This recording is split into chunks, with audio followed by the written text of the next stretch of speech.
Dobrý den, dnes vám chci ukázat, jak natáčet videa na Androidu, což je tablet nebo telefon. To je jedno, podle toho, co máte. Musí vám to podporovat drůt, což jsou super práva, ale to asi víte. Takže link vám dám do popisku videa, vy si to stáhnete a já vám teda ukážu, jak se to používá.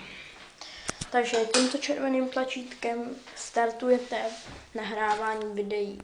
Tady máte nahraná videa, tohle je testování rychlosti a tady máte už, jak vidíte, tady si můžete nastavit kvalitu, musíte si dát rekord, audio, mikrofon, jakože vám to bude nahrávat zvuk a jinak si to nahrávejte podle sebe.